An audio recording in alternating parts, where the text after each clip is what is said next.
mendengarkan podcast ini. Yang menjadi masalah kita adalah apakah kita bisa membedakan kodrat ilahi dan kodrat dosa yang berekspresi di dalam diri kita. Ini bedanya sangat tipis.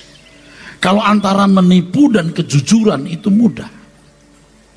Tetapi antara yang baik dan kelihatannya baik, antara kehendak Allah dan bukan kehendak Allah, ini sangat tipis.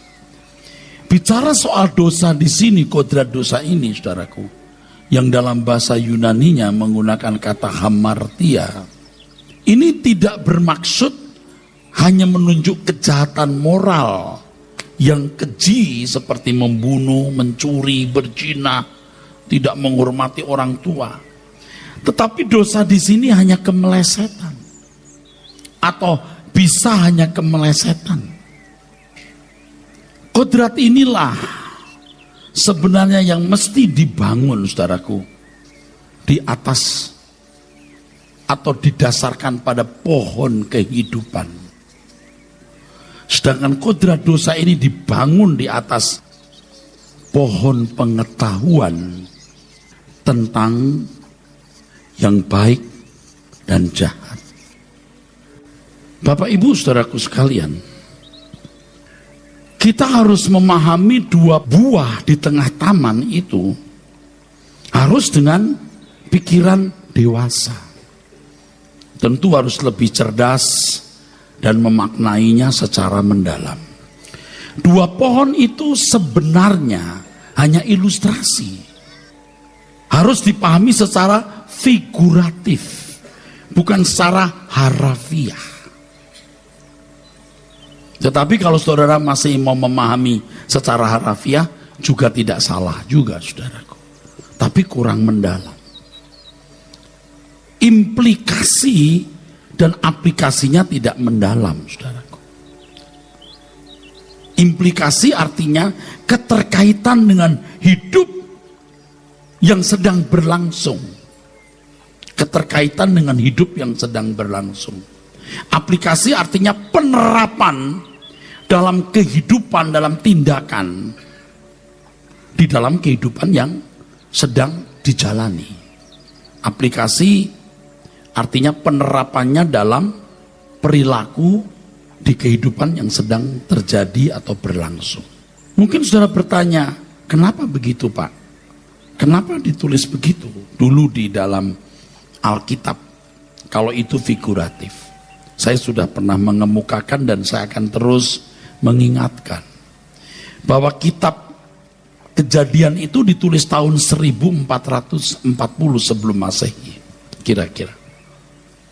Itu ditulis oleh Musa kepada bangsa yang sudah menjadi budak selama 6-7 generasi, 430 tahun. Jadi bangsa budak yang tidak berpendidikan, tidak terpelajar, kurang berbudaya dan bisa primitif. Jadi pasti belum bisa memaknainya secara mendalam.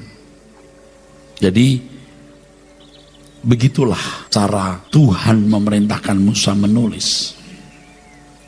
Yang kedua, tadi saya katakan bahwa kalau pohon pengetahuan tentang yang baik dan jahat dan pohon kehidupan dipahami secara harafiah, ya tidak salah juga.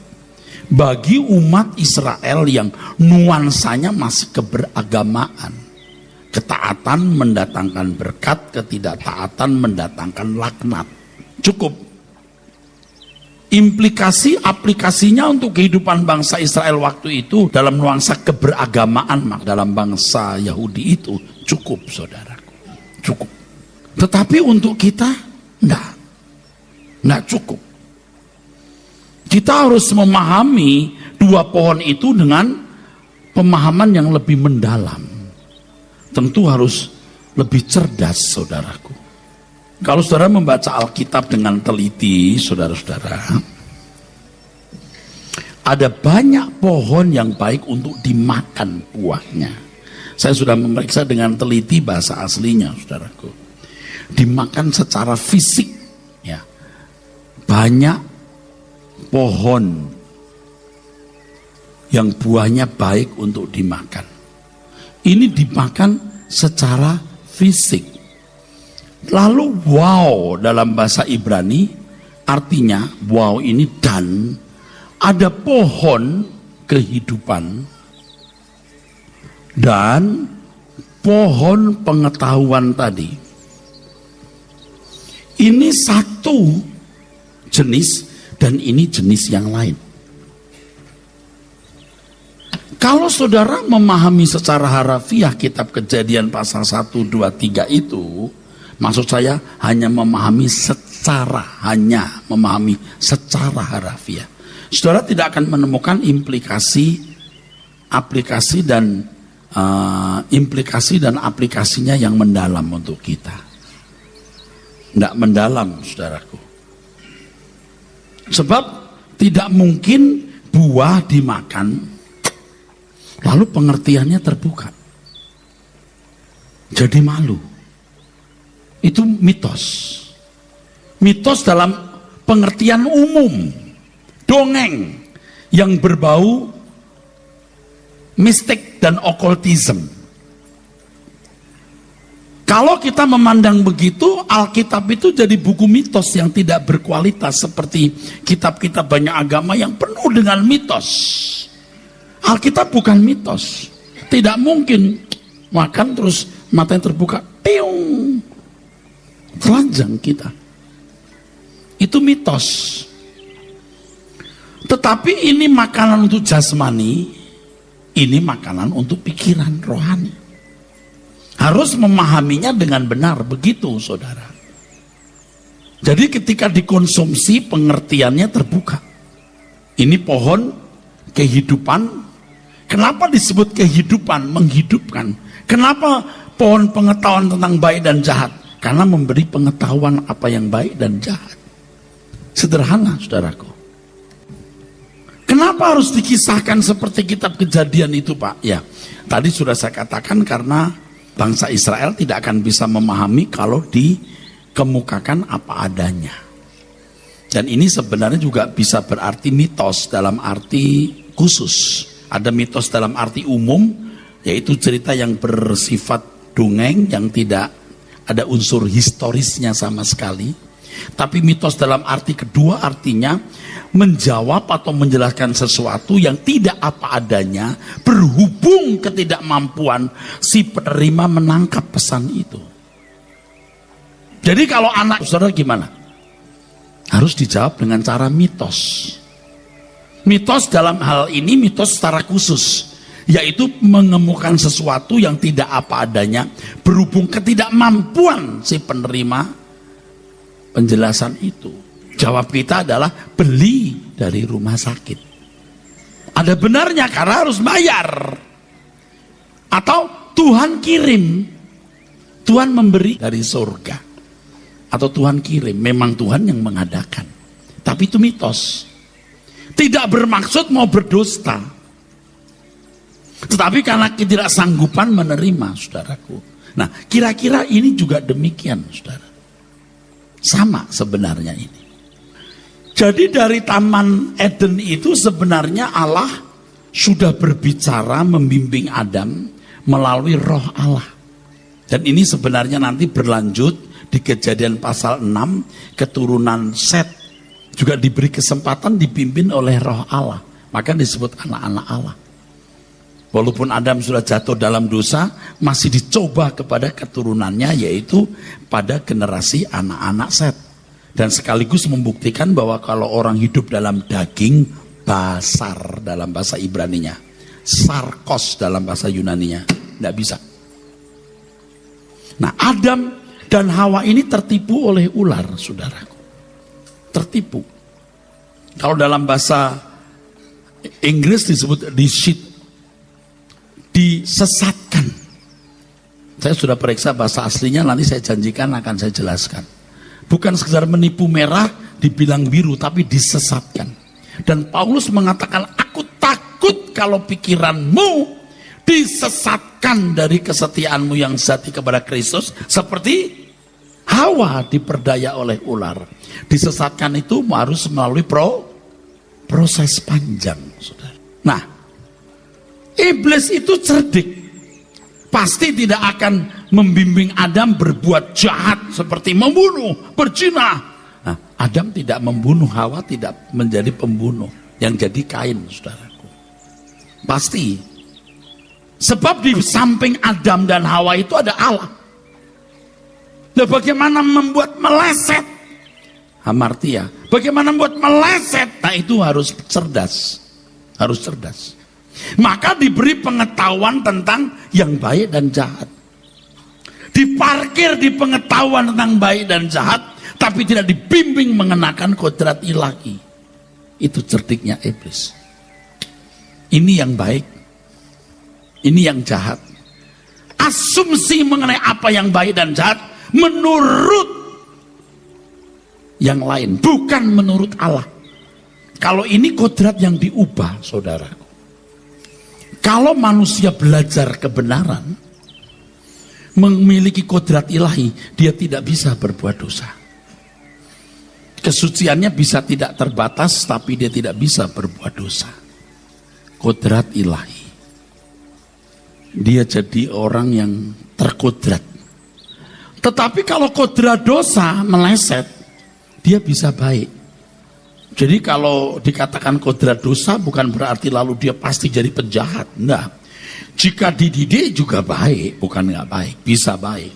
Tapi jika mau jahat, kejahatannya pun juga bisa tidak terbatas. Nah, ini harus dipahami. Manusia bisa baik, tapi juga bisa jahat sekali. Seperti panggungnya tadi kita lihat.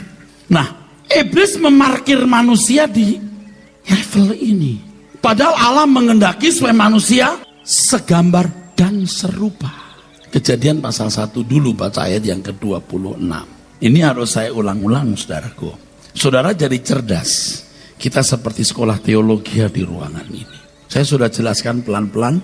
Kalau sampai nggak tahu, ya bukan salah saya. Tapi sulit, Pak. Ya memang tidak mudah. Yang tidak ngantuk saja belum tentu tahu. Apalagi, saudara yang ngomong sendiri. Ayat 26. Silakan, Kejadian 1. Kejadian 1 ayat 26.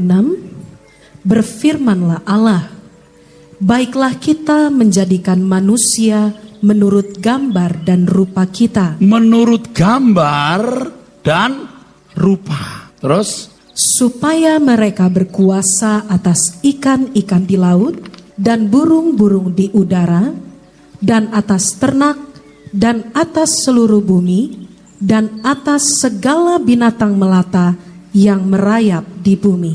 Kalau manusia segambar serupa dengan Allah, itu bisa mengelola jagat raya, saudara. Khususnya bumi ini. Gambar di sini, selem. Memang di dalam bahasa aslinya tidak ada kata sambungnya. Selem ini sebenarnya bicara mengenai komponen-komponen yang ada pada Allah juga ada pada manusia. Yaitu pikiran, perasaan, dan kehendak, saudaraku. Nah, rupa ini adalah demot. Ini bicara soal kualitas atau mutu, keserupaan dengan Allah dalam kualitasnya. Kualitas dari ini, selem ini. Baca terus, 27. Maka Allah menciptakan manusia itu Perhatikan. Maka Allah menciptakan manusia itu menurut gambarnya. Gambarnya, tidak rupanya. Rupanya tidak, gambarnya saja. Terus. Menurut gambar Allah diciptakannya dia. Terus. Laki-laki dan perempuan diciptakannya mereka. Kenapa tidak rupa? Ini tanggung jawab manusia. Tuhan berkata, kamu boleh makan semua buah di taman ini. Kata boleh kalau benar, saya gunakan kalimat lain. Kamu harus makan buah. Kalau tidak mati manusia. Harus makan semua buah. Baik buah untuk jasmanimu, buah untuk rohanimu. Sebab manusia hidup bukan hanya dari roti, tapi dari setiap firman. Firmannya itu bukan logos, rema lagi. Dari hati Allah. Kecuali pohon ini yang nggak boleh. Ini yang nggak boleh. Jadi manusia harus mengkonsumsi dua ini. Yang ini untuk tubuhnya Dan di sini untuk pikiran atau jiwanya. Salahnya Adam ini sama ini. Kita beri tepuk tangan untuk kebenaran ini. Tepuk tangannya itu masih ada unsur bingung. Tapi nggak apa-apa. Namanya juga belajar, saudaraku. Kalau sudah pinter kan Anda nggak usah sekolah lagi. Oke. Iblis tadi saya sudah beritahu licik. Dia tidak mengajarkan, wah kejahatan mesti membunuh, mesti mencuri, berzina, melawan orang tua. Oh enggak. Yang baik dan baik saja. Tapi bisa jahat. Bisa baik, tapi tidak bisa mengenakan kodrat ilahi. Tapi kalau jahat, panggung tadi sudah saya singgung. Orang-orang terhormat yang kelakuannya tidak terhormat. Dan saya sarankan mereka dulu mestinya nggak jadi manusia. Jadi apa? Terserah situ. Memang jahat sekali, tapi dengan uang bisa tampil agung. Padahal umur mereka ada yang sudah tua-tua, tunggu tanggal mainnya. Nggak lama. Saudaraku, karena makan buah ini meleset, kalimat lain dari meleset adalah menyimpang. Maka jadilah yang saya sebut monster. Pak, kata itu kasar, monster. Oh iya, monster itu kata kurang baik. Tapi Anda tahu definisi monster? Bentuk yang tidak sesuai aslinya. Bentuk yang tidak sesuai yang normal. Biasanya berasumsi jahat atau bentuknya raksasa. Saya pinjam monster kata ini untuk menunjukkan ketajaman perbedaan antara kodrat ilahi dan kodrat dosa.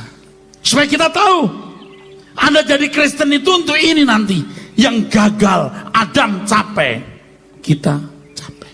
Karena manusia telah berdosa dan kata kehilangan itu eustereo itu mestinya bukan kehilangan tapi kekurangan, tidak mencapai.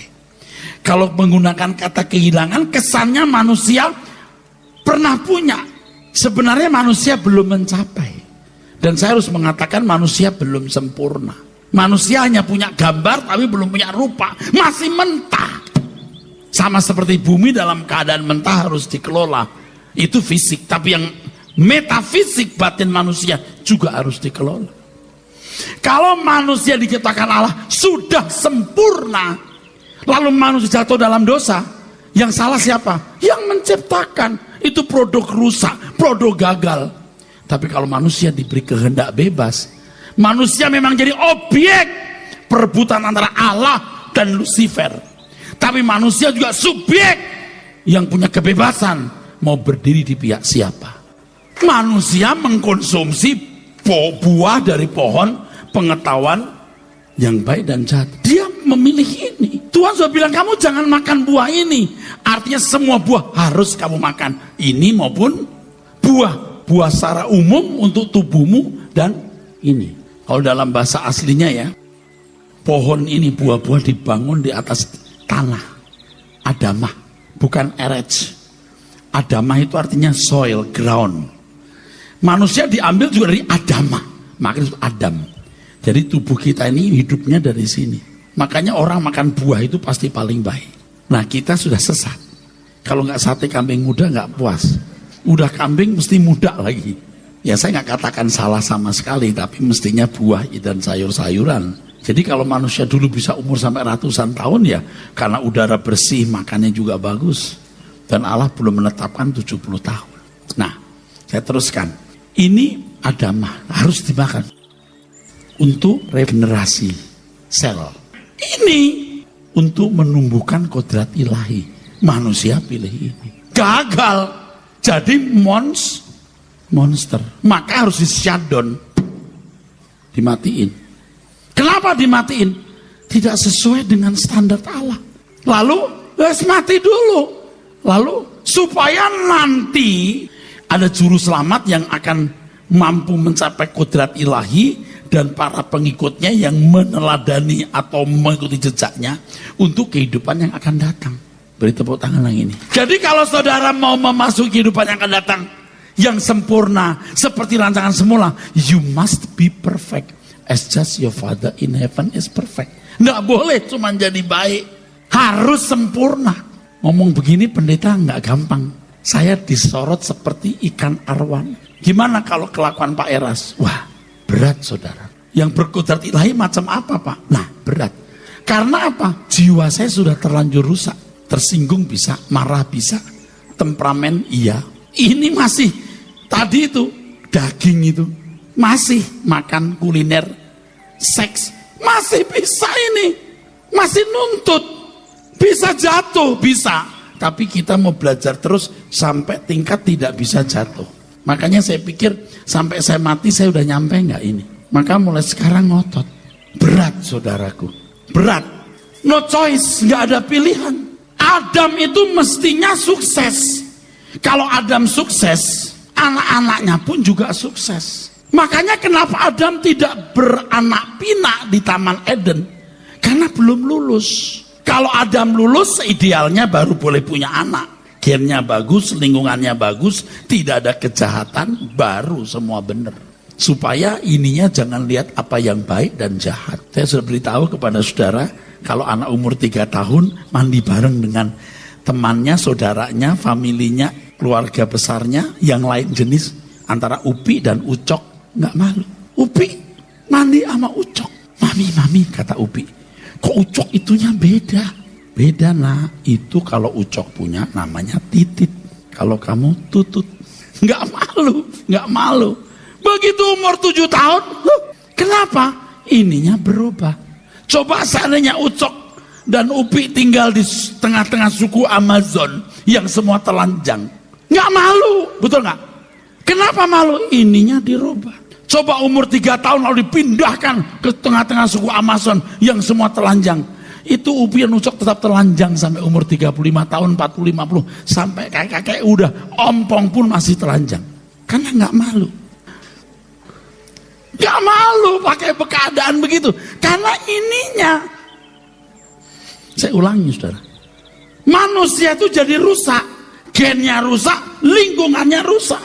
Kejadian 5 ayat 3. Kejadian 5 ayat 3. Ya.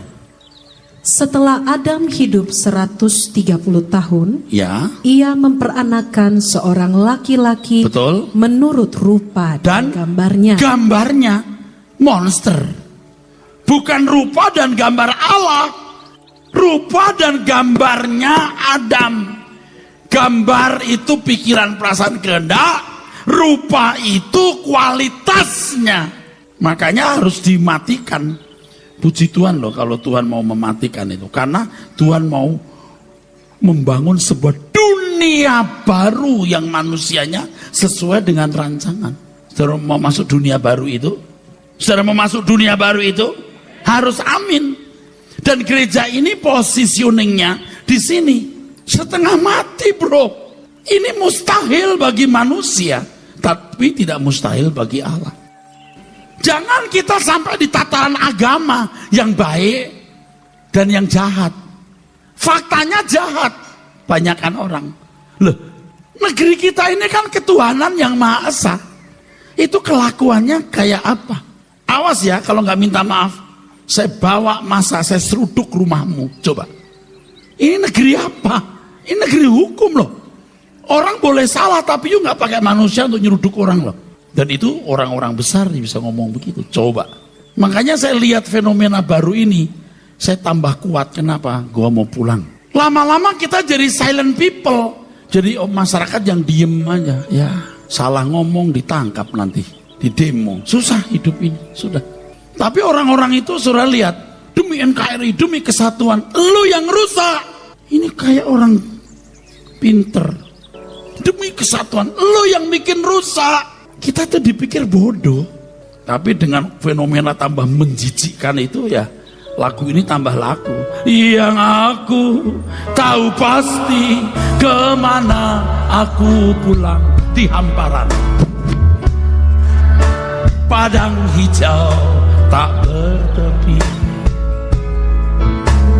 Tuhanlah matahariku di indah kapaku.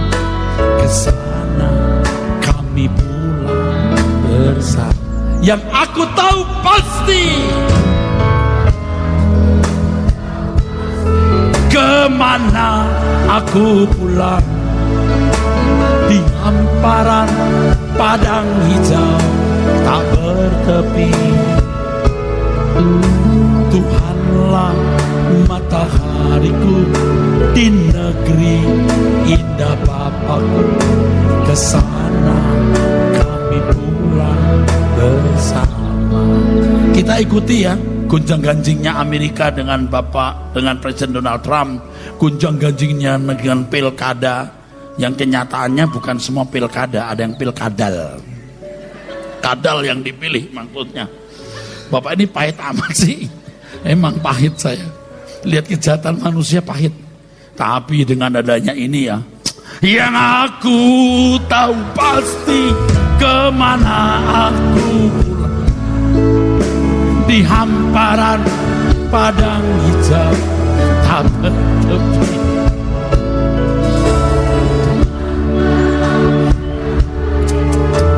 Di negeri indah kesana kami pulang bersama. Jadi positioning kita mau sempurna. Monster ini bukan jadi harus jahat loh. Bukan jadi harus jahat. Kalau lingkungannya baik, pendidikannya baik, banyak monster-monster yang baik. Banyak monster yang baik. Dan yang saya pahami, monster yang baik itu bisa masuk dunia yang akan datang. Jadi anggota masyarakat. Monster Pak, lah iya. Lah, lalu gimana? Tapi untuk masuk keluarga kerajaan, bangsawan surgawi harus berkodrat ilahi. Gereja ini gereja yang mengajak jemaat paket kodrat ilahi.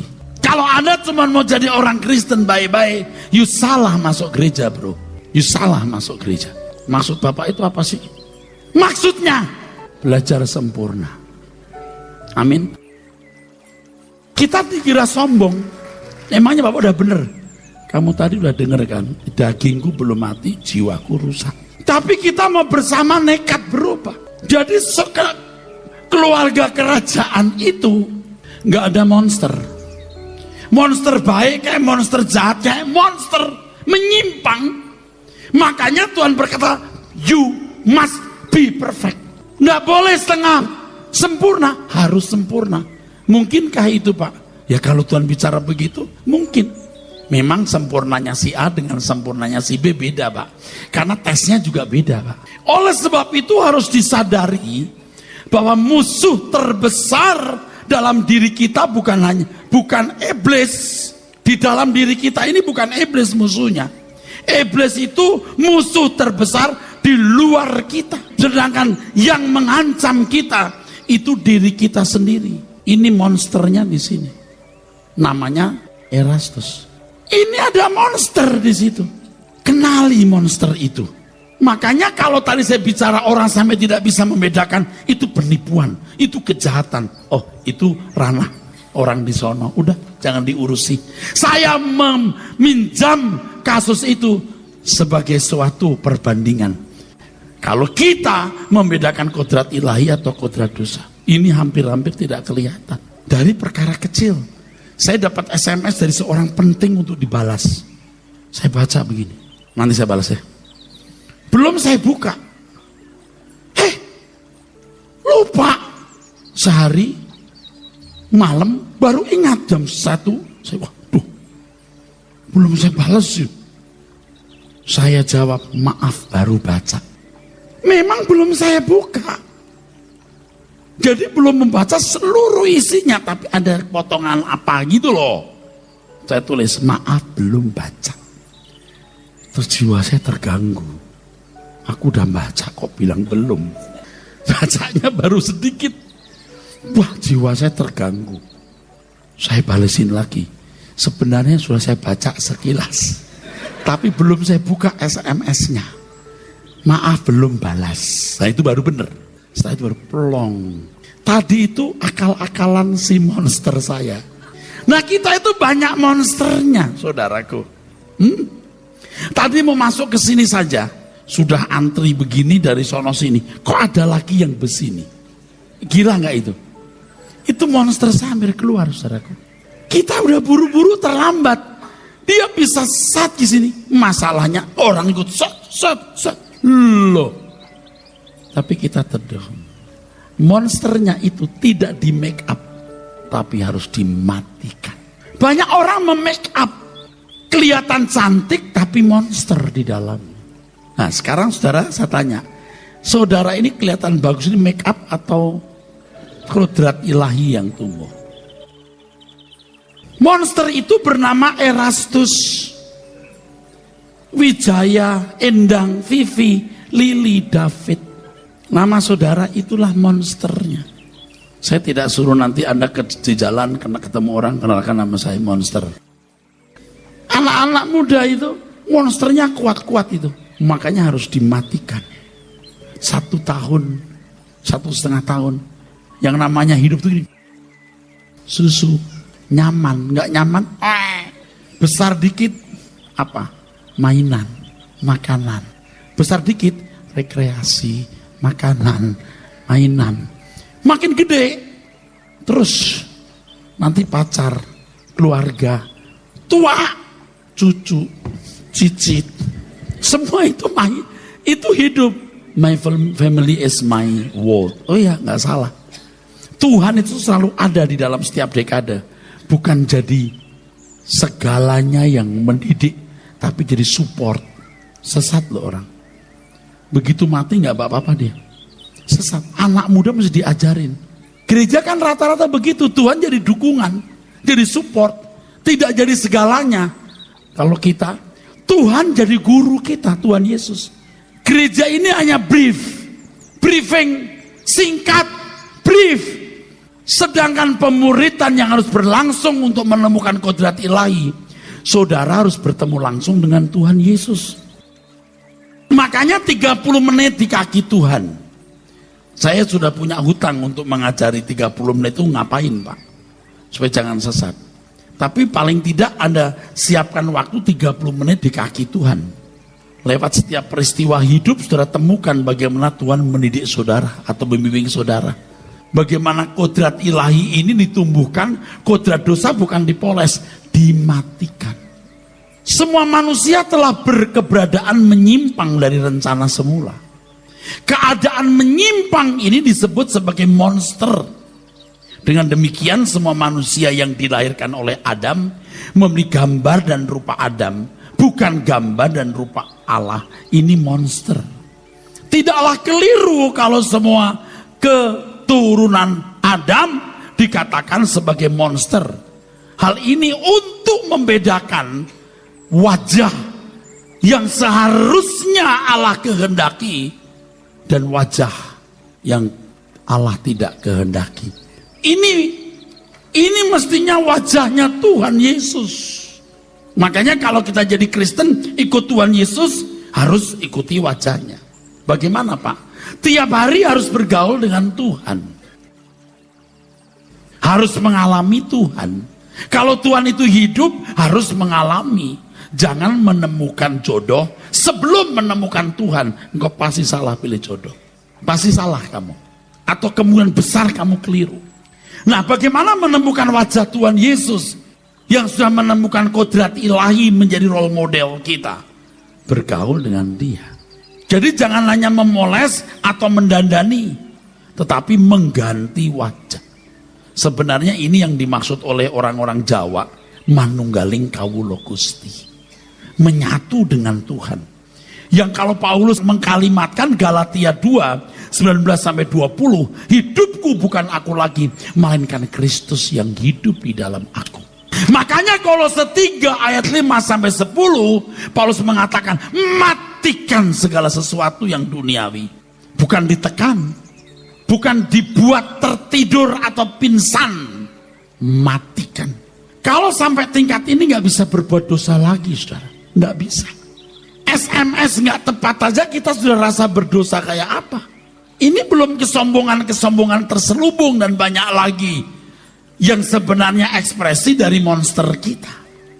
Itu dibutuhkan loh ketelitian, kecerdasan. Orang sering nggak sadar dia itu sombong, nggak sadar dia itu angkuh, dia nggak sadar dia itu sewenang-wenang. Dia punya 1001 alasan untuk membela tindakan dan perbuatannya. Padahal itu tindakan-tindakan yang membuat dia tidak layak. Jangankan jadi anggota keluarga kerajaan, jadi anggota masyarakat pun nggak layak. Jadi kalau saudara meninggal dunia hari ini, saya nggak yakin semua ini masuk surga. Jangankan anggota keluarga, anggota masyarakat pun belum tentu. Karena memang bukan rahasia, banyak orang Kristen yang memang pelit-pelit, kejam-kejam, jahat-jahat. Saudara bisa menyembunyikan itu dari manusia, tetapi semua telanjang di hadapan Tuhan. Jadi sebelum saudara meninggal dunia, bebenah diri, koreksi diri. Kalau salah, sadar aku salah Tuhan, aku nipu Tuhan, aku bohong, aku tidak jujur, aku selingkuh, aku tidak setia kepada pasanganku, aku mencuri, aku korupsi. Akui, lalu bertobat. Setelah itu masuklah dalam tingkatan yang lebih tinggi untuk membedakan mana kehendak Allah, mana yang bukan. Ini luar biasa sulitnya. Selama monster itu masih berjaya, seseorang tidak bisa memenuhi standar Allah. Ini berarti seseorang belum bisa dikatakan sebagai pemenang. Karya keselamatan Allah dalam Yesus Kristus belum terwujud di dalam orang itu. Belum terwujud. Jadi jangan merasa saudara sudah jadi Kristen yang masuk surga. Belum tentu possibility masuk neraka itu seperti setara dengan possibility masuk surga. Surga neraka itu possibility-nya sama, saudara. Jangan merasa, Pak, saya kan sudah percaya Yesus. Dan keselamatan kan bukan karena perbuatan baik, Pak. Saya ajari ya. Alkitab mengatakan semua kita dihakimi menurut perbuatan. Yang ini standarnya, standar hukum dan nurani. Maka semua kitab akan dibuka nanti sesuai standar hukum yang dipahami. Kalau ini berkenan, maka aku berusaha baik aku diam dalam tubuh ini maupun di luarnya, supaya aku berkenan. Karena kita akan menghadap tata pengadilan Allah. Kita ada di sini Bapak Ibu. Ini berat. Tetapi kita hanya punya satu kali kesempatan hidup. Dan tidak pernah terulang untuk selamanya. Jangan sia-siakan. Ngomong begini sebenarnya juga berat, saudara. Saya akan diteropong. Tapi saya sudah terlanjur mengerti ini. Seandainya, saya tidak ngebluff ini. Seandainya puluhan tahun yang lalu saya memahami kebenaran ini, belum tentu saya mau jadi pendeta. Berat Pak jadi pendeta itu Pak. Kalau cuman sekolah Alkitab punya gelar sarjana, lanjutkan lagi master dan doktor, bisa bahasa Yunani, Ibrani, dan berbagai analisa teologi dan kajiannya, itu tidak sulit. Tapi kalau menampilkan kehidupan Yesus, hari ini saya terlambat Pak. Mestinya dengan usia 57 hari ini saya lebih agung, lebih mulia, lebih tenang, lebih teduh, lebih sabar, lebih rendah hati, lebih suci. Tapi sekarang saya menyadari keadaanku terlambat. Terlambat? Nggak apa-apa, makasih. Loh, saya ngomong ini jujur. Anda lihat muka saya, bluffing atau jujur? Seandainya saya tahu kebenaran dari dulu, belum tentu saya mau jadi pendeta. Berat jadi pendeta. Tapi saya sudah terjebak jadi pendeta dan terjebak mengenal kebenaran ini dan ngebacot. Bacotnya gede lagi. Suci kudus, lalu sendiri mampus dah gua. Terjebak saya. Tapi terjebak yang bagus. Ini bukan jebakan Batman. Loh iya, saya ini terlambat sebenarnya. Tapi namanya terlambat itu bukan tidak sama sekali. Saya masih punya kesempatan. Dan dalam kondisi desperate begini, saya mengajak saudara, ayo kita menjadi manusia Allah, man of God. Yuk kita kembali ke kodrat ilah. Kita punya satu kali kesempatan hidup, Bu. Mau apa? Waktu kecil susu dan kenyamanan. Gede sedikit mainan dan makanan. Gede sedikit mainan, makanan, hobi. Nanti mulai pacar kalau udah remaja. Terus kuliah, sekolah, keluarga, menikah, punya anak, plus cucu, rumah, kekayaan, cicit. Innalillahi. Dan gak punya apa-apa. Katanya punya Tuhan. Tuhan hanya menjadi dukungan. Tapi kamu tidak belajar jadi muridnya. Tuhan hanya kau pakai untuk mendukung keinginanmu, kepuasan, kesenanganmu. Dan konyolnya gereja mengajarkan yang begitu. Allah itu baik luar biasa, berdoa. Di sini Anda nggak menemukan begitu. Kalau saudara ke gereja cuma jadi baik, supaya diberkati di bumi, besok jangan kesini lagi. Lu stres, gue juga stres, lihat lu. Maksudnya apa? Ini tempat orang-orang yang sudah nggak waras di mata dunia. Kita mau sempurna, kita mau mencari dunia yang lain yang lebih baik. Langit baru, bumi baru. Makanya saran saya untuk Bapak Ibu yang sudah usia lanjut, yang sudah punya bendera setengah kuning, lo jangan tersinggung. Kalau saya bilang kuning kan berarti sudah meninggal. Ini setengah kuning. Jadi yang separuh kuning, yang separuh merah. Udah bahaya. Ayo kita cari Tuhan saja, Pak. Habisi saja untuk Tuhan. Ini persiapan untuk kekekalan. Nanti Bapak duluan. Nah kalau Bapak duluan, Bapak baru tahu. Wah, syukur aku ke Arta Gading. Begitu sudah meninggal dunia, disambut oleh malaikat-malaikat kudus, ditenteng, digandeng oleh Petrus, Matius, Markus, Lukas, dan Yohanes. Yang jelas nggak ada kisah Rasul. Itu nama kitab. Tapi Matius, Markus, Lukas, Yohanes. Jangan berkata, Pak saya mau digandeng sama Kidung Agung. Nggak ada. Kidung Agung nama kitab itu. Anda dibawa terus ketemu, hei dari mana? Wah terus ngomong pakai bahasa di sana. Saya dari Indonesia. Dia dari mana? Dia dari Nigeria. Wah gue bersyukur loh kata saudara. Gue ke Arta Gading. Apa? Saya bersyukur ke Arta Gading. Mall dong itu. Bukan mall. Bukan mallnya. Lantai 5-nya. Jadi Bapak Ibu ya urusan kita hari ini ingat ya. 1 kerjaan cari duit. 2 rumah tangga. 3 gereja. Yang lain jangan urusannya. Dan kita bekerja, kita ngurus rumah tangga pun juga demi kepentingan Tuhan.